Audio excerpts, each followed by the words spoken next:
इस धरने से कुछ नहीं होगा, ये एक राजनीतिक स्टंट है, कुछ लेना देना नहीं है। इसका नाम लेके धरने वाले क्या चाहते हैं, कैसा धरने धर के अधिकारियों को डरा कर और कुछ हमें इनसे कुछ मिल जाए।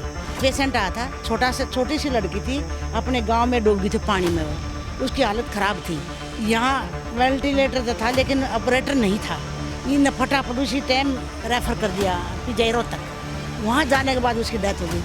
इसके आने के बाद कोई भी सर्जरी का पेशेंट, गायनिक की जो सर्जरी है, कभी रेफ़र नहीं होने दिया इसने, और कभी कोई दोबारा शिकायत लेकर नहीं आया, और कभी कोई है ना प्रॉब्लम नहीं। नमस्कार, मीडिया रिपोर्ट देख रहे हैं आप, और इस वक्त हम सोनीपत के सिविल अस्पताल में मौजूद हैं। मेरे साथ जो एक आंटी जी मौजूद हैं, उनका नाम है कमला दहिया, जो 2016-17 में यहाँ से स्वास्थ्य सेवाएं देते हुए रिटायरमेंट ले गई थी। राष्ट्रपति अवार्ड इनको मिला था। और इनसे जानते हैं कि अभी जो धरना दिया गया उसका विषय क्या था। अभी जो डॉक्टर ज्योत्सना हैं, जिनको सीएमओ की पोस्ट पर यहाँ लगाया गया है, वो कैसी है, उनका व्यवहार कैसा है, क्योंकि अभी लगातार कुछ दिनों से उनके बारे में बहुत कुछ सुनने को मिल रहा है कि ये काम नहीं करती हैं, इनकी देखरेख में अच्छे इलाज नहीं हो पाते हैं, बहुत सारी चीज़ें। तो आंटी क्या कहेंगी, अभी आपने सांकेतिक धरना देखा, उस धरने में आप भी बैठी हुई थी, तो कैसा धरना था, किस विषय को लेकर था, और क्या मानते हैं कि ऐसे धरने करने से क्या होगा? इस धरने से कुछ नहीं होगा, ये एक राजनीतिक स्टंट है, कुछ लेना देना नहीं है। मैडम अभी 2 महीने से आई है, अब इसको नहीं है, इसको पता भी नहीं ना, इसने कुछ पता क्या खाएगी क्या करेगी बेचारी। इसका नाम लेके धरने वाले क्या चाहते हैं, कैसा धरने धर के अधिकारियों को डरा कर और कुछ हमें इनसे कुछ मिल जाए। हालांकि इनका कोई वो नहीं है। एक पेशेंट आया था, छोटी सी लड़की थी, अपने गांव में डूब गई थी पानी में, वो उसकी हालत ख़राब थी। यहाँ वेंटिलेटर था लेकिन ऑपरेटर नहीं था। इन फटाफट उसी टाइम रेफ़र कर दिया पिजैरो तक। वहाँ जाने के बाद उसकी डेथ हो गई। तो उसका मुद्दा बना के मैडम को कहना चाहते हैं, और यहाँ और कुछ नहीं है, यहाँ पर है ना आपस में डिपार्टमेंट में ही पहले खूब खाते थे सब, अब मैडम ने सब पे ना रोक लगा दी, किसी को भी ना खाती ना खाने देती। अब उनके उसी वजह से कुछ लोग तंग हैं, और इस तंग होने की वजह से वो चाहते हैं किसी तरह कोई बहाना लगा के इसको यहाँ से भगा दें और कोई और आ जाए, हमारी मर्जी का अब जैसे हम कहीं वैसे चले। अभी जो ये धरना दिया गया था, इसमें ये भी कहा गया कि कल भी एक लड़का आया था 5-6 साल का, जिसके मुंह में सिक्का फंसा हुआ था, तो कुछ ऐसा भी मामला था? मैं बताती हूँ, देखो यहाँ एमओ है, मेडिसिन के डॉक्टर हैं, यहाँ रेडियोलॉजिस्ट नहीं है, सर्जन नहीं है, कोई भी नहीं है। जब सर्जन नहीं है तो सिक्का कैसे निकलेगा? वो तो सर्जरी से निकलेगा ना। 5 रुपये का सिक्का था, बड़ा होता, छोटा सा था नहीं, छोटे से कहता था पानी पिला के नीचे चला जा, वो गले में ढक गया। इन्हें रेफ़र कर दिया, रेफ़र करने की वजह से उसका भी इसने मुद्दा बना दिया, और कोई इसका कोई कहानी नहीं है। अरे क्या करता है, मुद्दा बना के और फिर अपना कोई ना कोई रास्ता सोर्स ढूंढ लेता है, अभी डरा के मैं कुछ अधिकारियों से कुछ हासिल करूँ। कौन बनाता है ये बड़े मुद्दे अक्सर? जिनको कोई मतलब ज्ञान नहीं है, नॉलेज नहीं है, और बस में बिना मतलब के चल पड़ते हैं, वो ये मुद्दे बनाते हैं। समझदार आदमी पहले पूरी तह तक जाएगा, पूरी जांच करेगा, अधिकारी से मिलेगा। अभी ऐसे क्यों हुआ, ना अधिकारी से मिलता ना कुछ हुए, लोगों के कहने से अपने आप ही है ना मुद्दा बना कर अपने धरने पर बैठ जाते हैं, जबकि जांच होनी चाहिए पूरी। अधिकारी से मिलो कि ऐसे क्यों हुआ, इसका कारण बताओ, हम इसके तह तक तब जाएँ। वो बगैर पूछे बगैर मिले, जबकि अधिकारी ने कई बार बोला भी आप मेरे से मिल लो, एक बार मेरे से पूछो, ताकि मैं इसका जवाब दे सकूँ। उससे तो मिला नहीं, ना पूछा ना बात करी, और है ना अपने आप ही धरना धर के बैठ गए। देवेंद्र गौतम नाम का व्यक्ति कहता है कि मेरे पास एक महिला की रिकॉर्डिंग भी है, जिसमें ये कहा गया है कि सीएमओ आपसे मिलना चाहती है, आपके साथ चाय पीना चाहती है। उसमें कितनी सच? चाहे कि झूठ बोल रहा है।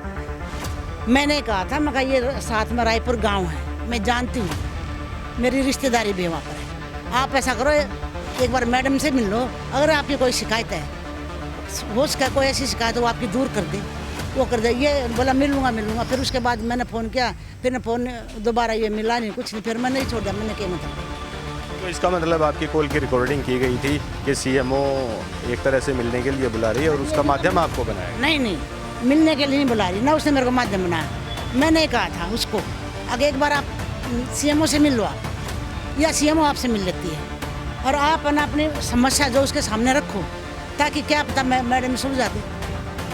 ऐसी तो कोई बड़ी बात भी नहीं थी। ये अब लड़की का मुद्दा उठा रहे हैं, अगर इसने ऐसे क्यों बोला।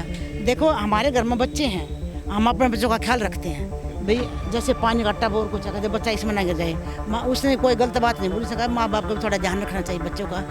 कई बार माँ बाप की नेग्लिजेंसी से भी बच्चे के साथ में मिसहैपनिंग हो जाती है। कोई बाहर एक्सीडेंट तो हुआ नहीं उसका, घर में टप में डूब भी हो तो माँ बाप को देखना चाहिए मेरा बच्चा टप में है, गिर गया तो बाज के घर में ही थी वो, बाज के अपने बच्चे को, हम भी तो अपने बच्चे को उठा लेते हैं। हमारा बच्चा भी जहाँ सड़क पे घर के सामने रोड पर जाता गाड़ी आती बाज के बच्चे के पास भागते हैं उसको पकड़ने के लिए, तो उसने कोई गलत बात नहीं की।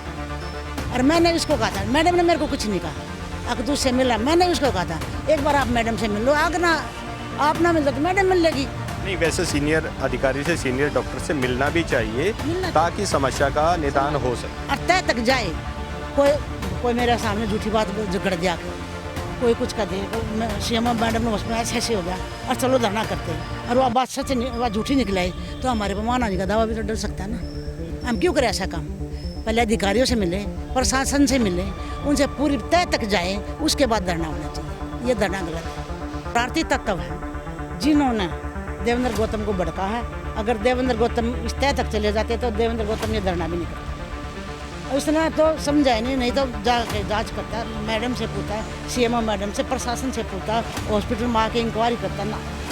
उन्होंने उकसा दिया, ये उसका उकसाने के बाद इन्होंने धरना कर दिया, इनके खिलाफ बोलना शुरू कर दिया, मीडिया में देना शुरू कर दिया, यूट्यूब पर भी इसकी वो आ रही है। ये गलत, ऐसे नहीं होना चाहिए। किसी को किन लोगों का नाम लेना चाहेंगे? जैसे अगर मान लीजिए इनको भड़काया गया है तो क्या कहेंगे? नाम मैं नहीं लूँगी, हमारे हॉस्पिटल के शरारती तत्व हैं कुछ, उन्होंने करा ये। क्या वजह मान के चले?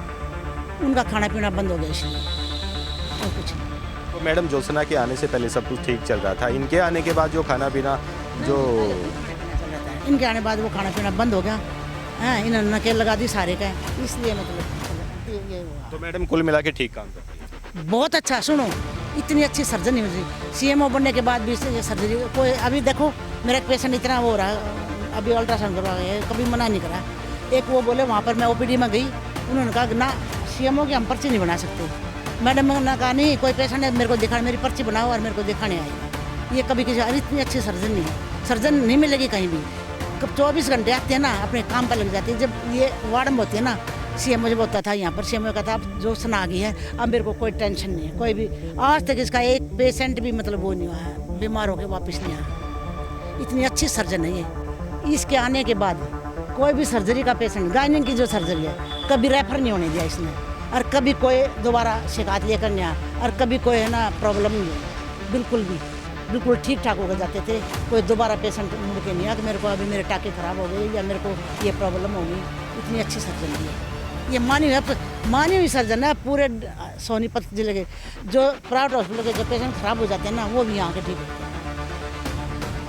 आंटी कमला दहिया से हमने बातचीत की और इनकी नज़र में ये धरना गलत है, क्योंकि धरना करने वालों को, सांकेतिक धरना करने वालों को पहले वरिष्ठ चिकित्सा अधिकारी से मिलना चाहिए था, उनसे बातचीत करनी चाहिए थी, उनसे पूछना चाहिए था कि आखिर हकीकत क्या है। ये इन्होंने साफ साफ बता दिया है। अब देखना ये होगा कि शासन प्रशासन इस पर क्या संज्ञान लेता है। तब तक आप देखते रहिए मीडिया रिपोर्ट।